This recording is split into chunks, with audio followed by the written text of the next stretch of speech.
Salut tout le monde! Dans la vidéo d'aujourd'hui, on va couvrir la notion de force de tension dans une corde ou dans une tige, en tout cas quelque chose qui est fixé aux deux extrémités. Fait que là, on est encore en train de passer à travers toutes les forces qui vont être pertinentes pendant le cours. On a parlé de la force gravitationnelle, on a parlé de la normale, on a parlé de la force de friction statique et cinétique. Maintenant, on va parler des tensions dans les cordes. On va pas mal conclure avec ça. Ensuite, on va regarder ensemble des exemples qui font intervenir plusieurs de ces forces-là ensemble. C'est ça qu'on se pratique à faire pour résoudre les problèmes de l'examen. Alors, quand on parle de la force de tension dans une corde, c'est quoi sa source? Ça va vous surprendre, c'est une corde. Fait que quand est-ce qu'il y a une force de tension dans la corde? C'est quand il y a une corde qui est attachée à quelque chose à ses deux extrémités.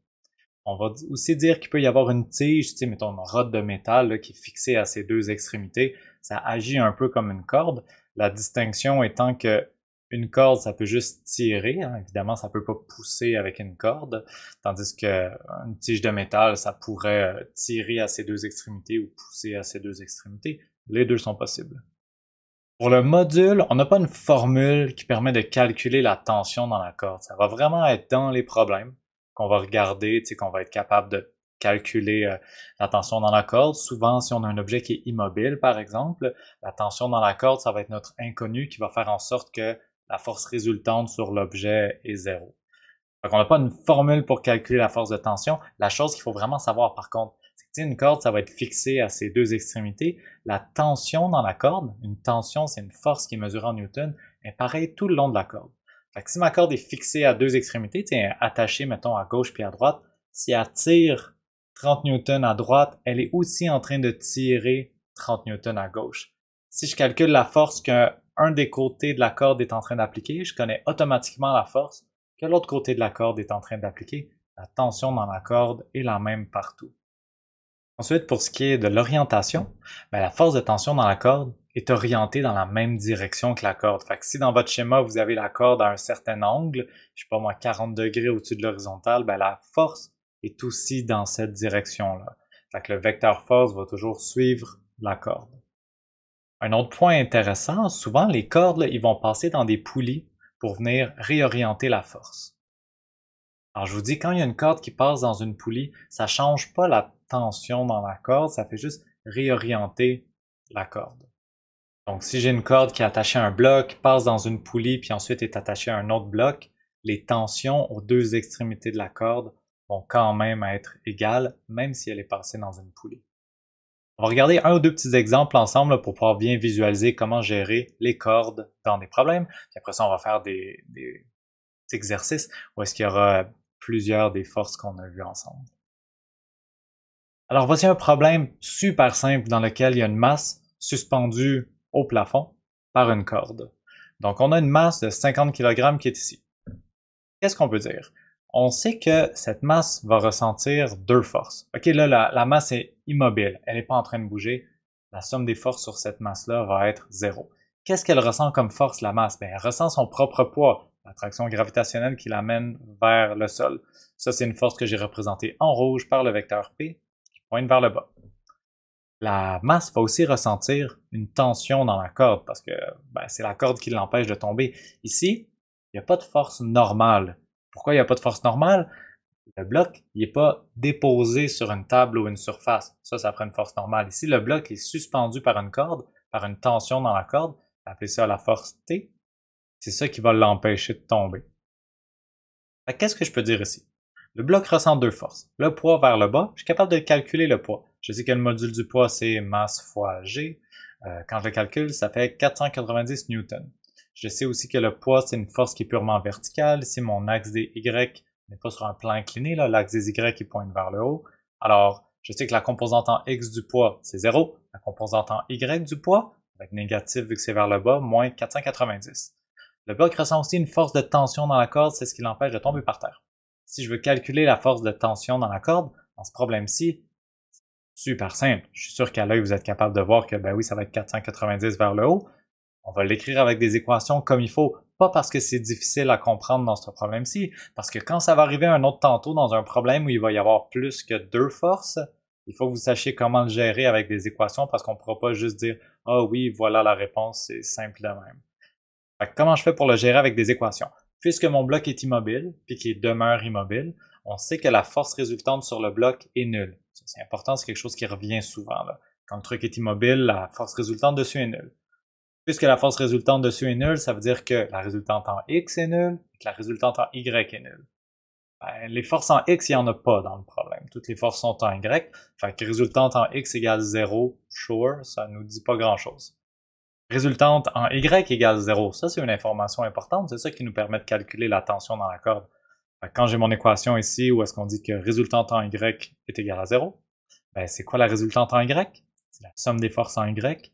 Donc c'est la composante en Y du poids et la composante en Y de la tension. Composante en Y, chacune des forces présentes dans le problème.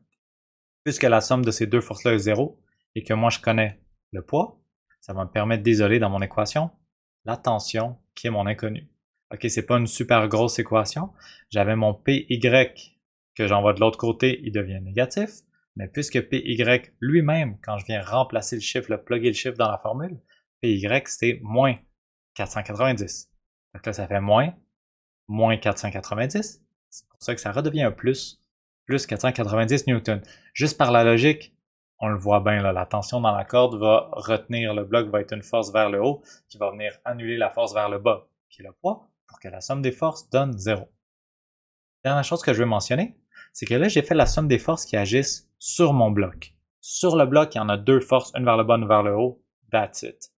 Si je vous demandais, c'est quoi les forces qui agissent sur l'anneau?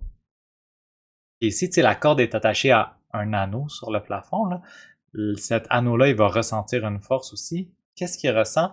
Il ressent une force de tension dans la corde.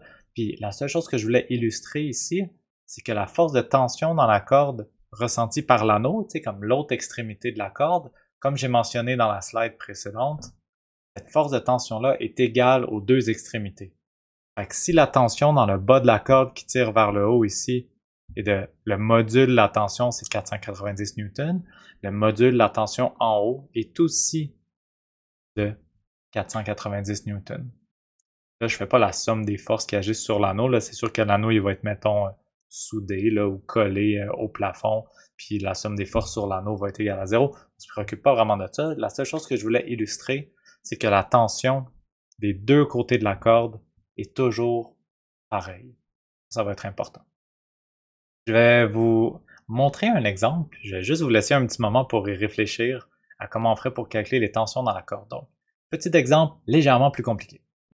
Ok, voici l'exemple numéro 3. C'est là qu'on était rendu dans nos exemples, peu importe. Donc, dans ce cas-ci, on a deux masses suspendues. La masse M1 de 50 kg et la masse M2 de 35 kg. La masse du haut puis la masse du bas. Il y a deux cordes différentes. Une corde que j'ai mis en jaune, la corde numéro 1, mettons, qui va avoir une certaine tension, qui est accrochée à un anneau encore au plafond, puis la corde numéro 2 qui relie les deux masses une avec l'autre. Ce qu'il faut faire ici, c'est de calculer avec des marches et unités et formules et des phrases. C'est important de se pratiquer à faire ça, donc je vais vous montrer comment le faire, des belles démarches comme il faut. Donc on calcule le module de la tension dans chacune des deux cordes. Je vais vous montrer comment on fait ça. La réponse est légèrement moins évidente que ce que je vous ai montré au numéro d'avant. Puis il faut aussi être capable d'expliquer comment on fait pour arriver à ces réponses-là avec une démarche complète. Alors on y va. Premièrement, une chose qui est importante à comprendre, c'est que puisque j'ai deux masses différentes, chacune de mes deux masses aura sa propre force résultante. Ça, c'est ultra important. C'est le premier problème qu'on regarde, où est-ce qu'il y a plus qu'un objet, où est-ce qu'il y a plus qu'une seule masse.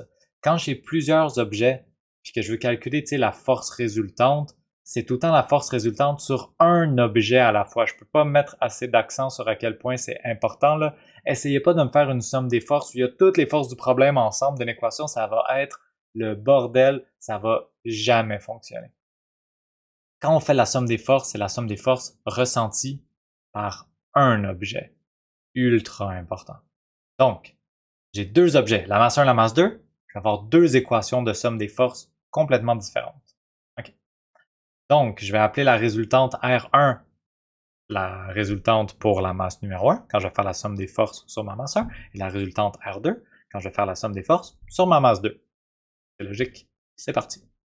Alors, chaque masse, là je me demande, c'est quoi les forces qui agissent sur mes masses? Et chaque masse va ressentir son propre poids, une force gravitationnelle vers le bas.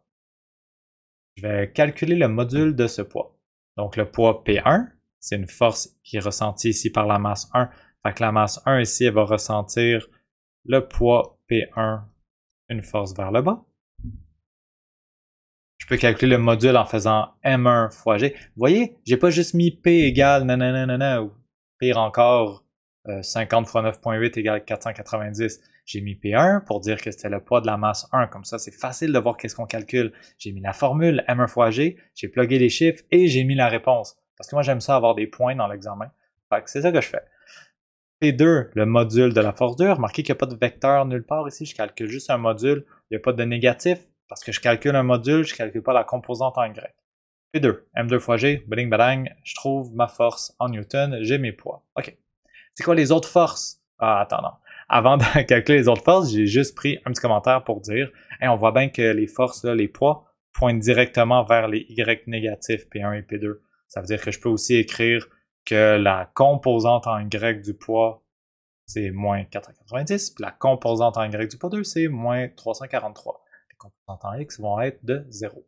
Il n'y a aucune force en X dans ce problème-là, fait qu'on s'y intéresse pas vraiment. Ensuite, la masse du bas. Elle est attachée à une seule corde. Il y a juste une corde qui lui touche. Donc, elle va ressentir son poids et une tension, présumément, vers le haut. Et on sait qu'une corde s'attire, donc la masse 2 va ressentir deux forces, son poids vers le bas et une force vers le haut. La masse 1, elle, est attachée à deux cordes.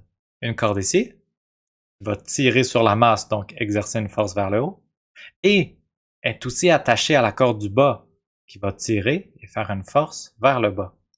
Donc ma masse 1 au total, elle va ressentir trois forces.